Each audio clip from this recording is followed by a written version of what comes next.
Viewers, Pakistan की Australia के ख़िलाफ़ मैं समझता हूँ एक बड़ी ही इम्पॉर्टेंट जीत आज आई और ये पाकिस्तान के लिए एक एनर्जी बूस्टर है। और अगर पाकिस्तान ये सीरीज़ जीतता है तो आप देखिएगा जब पाकिस्तान T20 वर्ल्ड कप में उतरेगा तो पाकिस्तान का कॉन्फिडेंस जो है वो स्काई हाई है।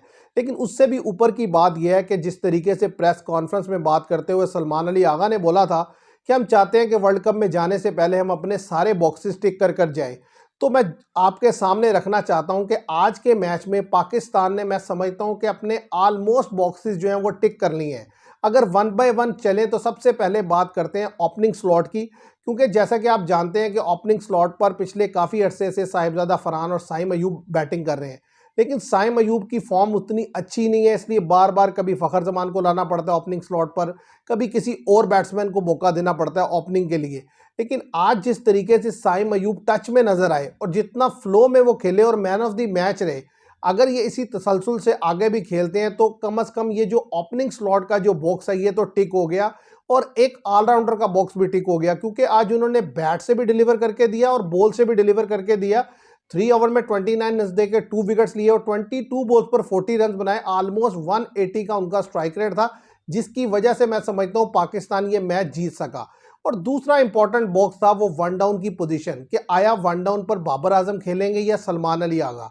तो आज पहली ही गेंद पर विकेट गिरी, लेकिन सलमान अली आगा बैटिंग करने के लिए आए और बड़ी शानदार बैटिंग की उन्होंने उन्होंने भी 144 के स्ट्राइक रेट से 37 रन बनाए, 14 और 4 6। जिस तरीके से उन्होंने स्पिनर के अगेंस्ट चार्ज किया वो काबिल तारीफ है, क्योंकि बड़ी जिसे कहते हैं ना फेयरलेस किस्म की क्रिकेट खेली सलमान अली आगा ने, जबकि पहली ही गेंद पर विकेट गिर गई थी। और साइम अयूब ने भी पहले ही ओवर में जब स्ट्राइक रोटेट हुई तो उसके बाद जिस तरीके से जाकर ज़ेवियर बार्टलेट को उठाकर बाहर फेंका है, 6 लगाया, तो उससे एक चीज़ तो साबित हो गई, पाकिस्तान का जो इंटेंट है वो क्लियर है कि पाकिस्तान फेयरलेस क्रिकेट खेलेगा और पाकिस्तान ने आज के मैच में वो खेलकर बताई।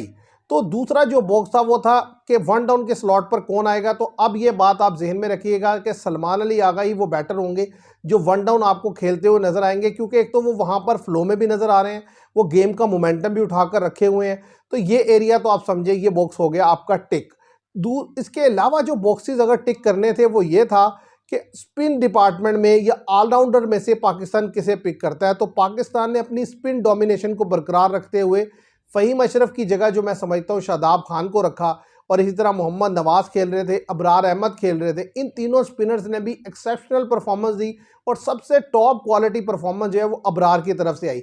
आप देखिए पाकिस्तान ने 168 रन बनाया था और नो डाउट पाकिस्तान उसको डिफेंड करने में कामयाब हुआ। 20 रन से पाकिस्तान ने मैच जीता और इस जीत में बड़ा अहम रोल स्पिनर्स का था। और स्पिनर में अगर बात की जाए तो अबरार ने 4 ओवर में 10 रन देकर 2 विकेट लिए, जिससे मैं समझता हूँ गेम का पूरा मोमेंटम शिफ्ट करके रख दिया। अभी फास्ट बॉलर को ज़ाहिर है उस तरीके से आप टेस्ट नहीं कर सके क्योंकि पहले ही विकेटें गिर गई, इसलिए डेथ बॉलिंग चेक नहीं हो सकी। ये बॉक्स अभी टिक होना बाकी है।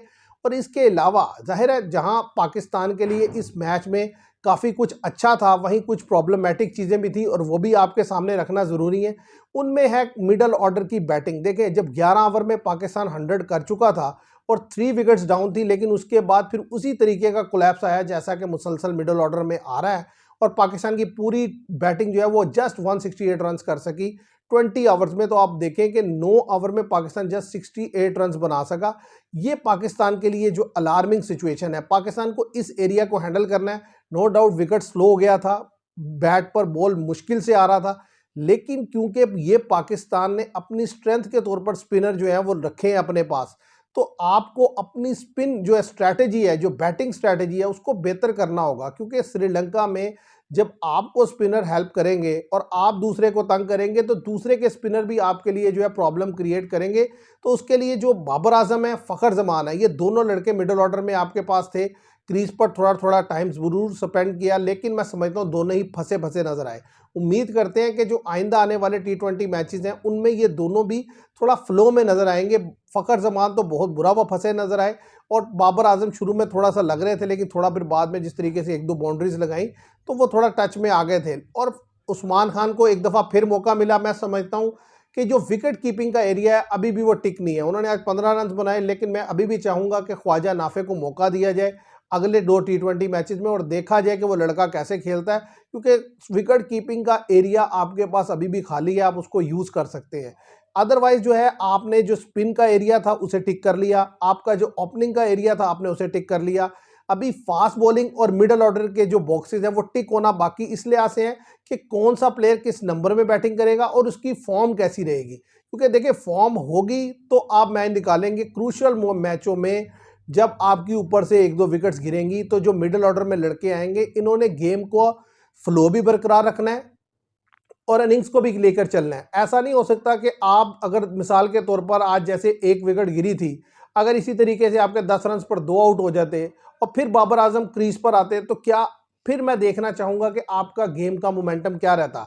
क्या आप फ्लो बरकरार रखते या आप बिल्कुल ही जो है वो शेल में चले जाते और जो है ओवर पे ओवर गुजारते चले जाते, क्योंकि जो चीज़ें वाज़े तौर पर नजर आई कि हिटिंग हमारी एबिलिटी इंप्रूव हुई है पिछले साल से, लेकिन एक चीज़ जो है वो है स्ट्राइक रोटेशन, वो बड़ी पुअर है। लड़का हिट कर लेता है लेकिन सिंगल नहीं निकाल पाता। तो 4 गेंदों पे अगर आप एक सिंगल नहीं निकाल पा रहे और सिर्फ एक बाउंड्री लगा रहे हैं तो बेसिकली आपको 4 रन ही आ रहे हैं। तो आपको सिंगल भी निकालने हैं और बाउंड्रीज भी लेनी है। तो आज के मैच में मैं समझता हूँ पाकिस्तान के लिए खुशआइन चीज़ ये थी कि एक बहुत बड़ा टोटल तो हम नहीं लगा सके, एक डिसेंट टोटल हमने लगाया और हमारे जो क्वालिटी स्पिन अटैक था उसने वो टोटल डिफेंड करके दिया। आप देखिए पाकिस्तान के पास इस दफ़ा जो स्पिन अटैक है वो बड़े अरसे के बाद वैरायटी स्पिन अटैक है। अगर आप अबरार को देखें वो मिस्ट्री स्पिनर है, अगर आप मोहम्मद नवाज को देखें तो लेफ्ट आर्म ऑर्थोडॉक्स है, इसी तरह शादाब को देखें तो वो लेग ब्रेक है, और अगर आप उस साइम अयूब को देखें तो वो भी एक डिफरेंट टाइप के स्पिनर है। मतलब आप उनको इजीली पिक नहीं कर सकते और वो आपको पावर प्ले में भी गेंद करके देते हैं और पावर प्ले के बाद भी गेंद करके देते हैं, और आपकी जो बैटिंग डेप्थ है वो इन ऑलराउंडर से वो भी बढ़ जाती है। तो मैं समझता हूँ पाकिस्तान पहली चॉइस जो मुझे लगता है वो रखने वाला है वो स्पिनर स्पिन डोमिनेशन से ही जाएगा। सलमान मिर्जा आज खेले थे, 3 ओवर में 27 रन दिए। मैं समझता हूँ विकेट के हिसाब से डिसेंट बॉलिंग थी शहीनशाह अफरीदी की भी और सलमान मिर्जा की भी। जिस मैच में ऑस्ट्रेलिया पहले खेलेगा तब टेस्ट होगी, या अगर मैच फंसता है और डेथ बॉलिंग करवाते हैं दोनों में से कोई एक या दोनों, तब देखने को पता चलेगा कि ये कैसी बॉलिंग करते हैं।